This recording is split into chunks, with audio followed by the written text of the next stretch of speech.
So Jesse Waters over at Fox News is a paid propagandist, okay? Let's just call him for what he really is. The dude's not a journalist. He's an entertainer, and he knows how to work his crowd, and he knows how to come up with some sort of ridiculous, over-the-top talking point that will get people talking. And this next clip I'm going to show you is exactly that. It's a ridiculous, over-the-top clip, but it got me to thinking about a narrative that MAGA has been spinning for a long time. The Republican Party has actually spun this narrative for years, and that is that Democrats aren't real men. Or if they are, they're weaker. They're not as strong as they are. And Jesse Waters in this next clip says that the Democrats haven't elected a real man since Bill Clinton. Take a look at this ridiculous clip, and then I want to talk more about it because this is something they've been trying to spin for a long time, and it's bullshit, but take a look. The Democrats haven't nominated a real man since Bill Clinton. Then they nominated Kerry, who was into kite surfing and bicycling and Botox, and he married an heiress. And then they had Obama, indecisive, aloof, not going to get into his marriage, not my role. Good for you. Then they nominated Hillary Clinton. No man wanted to vote for Hillary Clinton. No man would be proud to vote for Hillary Clinton. And then Joe Biden. He was falling, he invited an invasion into this country, and he was scared of a virus. And then they put up Kamala, and even black men were like, I've had it. You see, folks, this narrative is not new. This narrative didn't start with Jesse Waters. It didn't start with Donald Trump. This narrative has been around for a long time.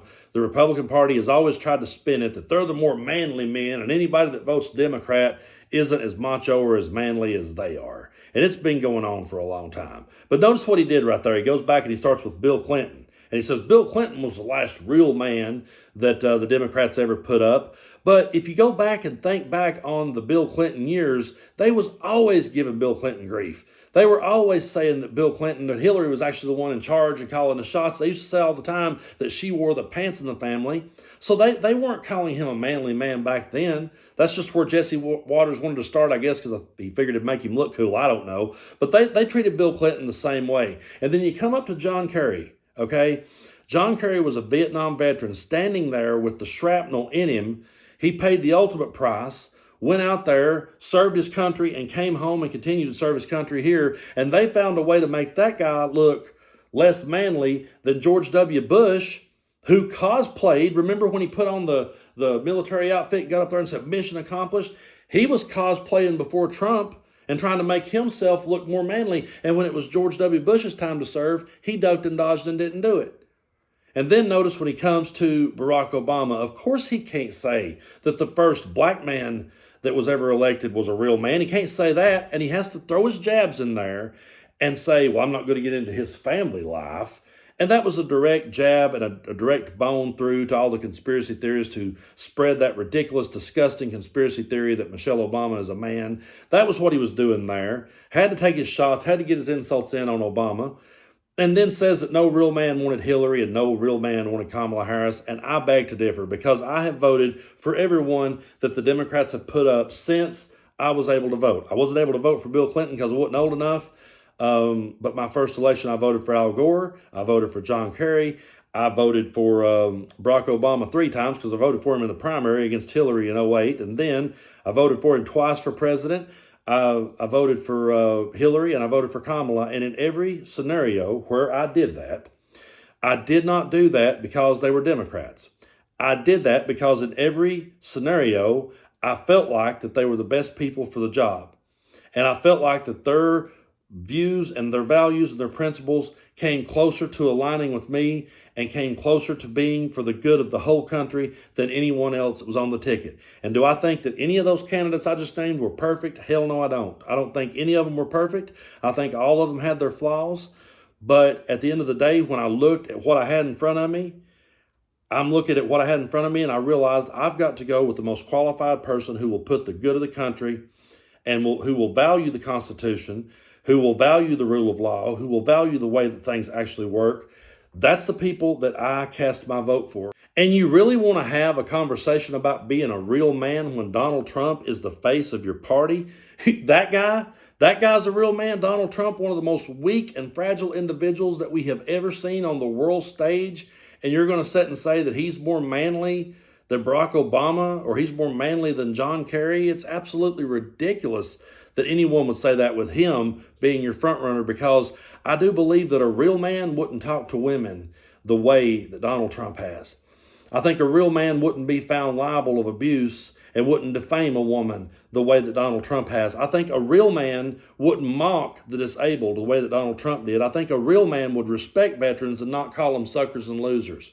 I think a real man wouldn't sit and talk about his daughter and say, yeah, if she wasn't my daughter, perhaps I'd be dating her. And I think a real man would have the guts to admit when he lost and to admit when he was wrong and be willing to ask for forgiveness, which is something, by the way, he said he never brought God into that part of his life. But a real man would do all of those things, and a real man would be more respectful towards people. A real man wouldn't look over at the other side and call them the enemy from within. A real man would have never spoke to Joe Biden, Kamala Harris, or anyone else that was up against the way that Donald Trump has. He's not a real man. So for them to sit there and have this conversation with us, with him as their front runner, that is some bullshit. For them to even dare have that conversation and want to go there. Because to me, this is one of those ridiculous narratives that they've tried to spin for years to get people to vote for them. And it works. I mean, I have seen people in my part of the world who, when you put Democratic ideas in front of them, if you don't preface it by telling them that a Democrat is for it, they'll 9 times out of 10 go with what you're saying. I've said this for a while. I've been saying it. Our ideas are more popular. It's just that Democrats have been demonized and vilified so much that it's really hard to get through to people. And there are people in my part of the world who's like, well, I don't know. I don't really want to say that I agree with a Democrat because I'm a manly man. I'm macho. But if you put the ideas in front of them that Democrats have brought to the table and you don't tell them that it was a Democrat did it, 9 times out of 10, they'll say, yeah, I'm for that. Yeah, let's legalize cannabis. Yeah, let's raise the wages. Yeah, let's do those things. Yeah, let's have paid family leave. Let's have these things. They would say that, yes, let women have their rights.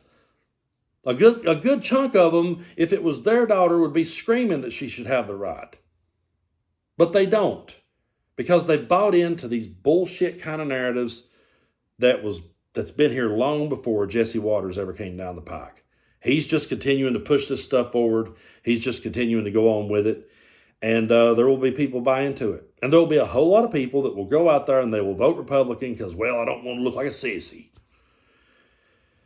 And they go right out there and vote to throw away everything that our founding fathers ever put in place. They go out there and vote to throw away with every safety net and everything that could ever help people to have a better life in this world. And it's ridiculous to sit back and watch, and then to see them sit there and watch someone like Jesse Waters and value his opinion. In my part of the world, you can go in any barber shop, any doctor's office, any place where you have to wait for a minute, any restaurant, look up the TV, Fox News is on. They hear that shit. They think it's funny. They fall in line and believe it. So what I've said in so many of my videos, and I want to keep doubling down on this, we have to get back to letting them know what it is we stand for, let them know what it is we really stand against, and help them to understand that this ridiculous narratives that they love to set and spin actually gets them nowhere. But I truly do appreciate all of you so much for coming along on this crazy ride with me and subscribing to my channel. If you like the kind of content I do, it doesn't cost anything to hit that subscribe button. It just helps us get our videos out there. So hit the like button. Get in on the conversation if you feel like it. If not, just leave us a blue heart. That helps to boost the videos and the algorithm. But we'll keep pushing forward. And, I'm not going to let them have that conversation about a real man when they've got Donald Trump.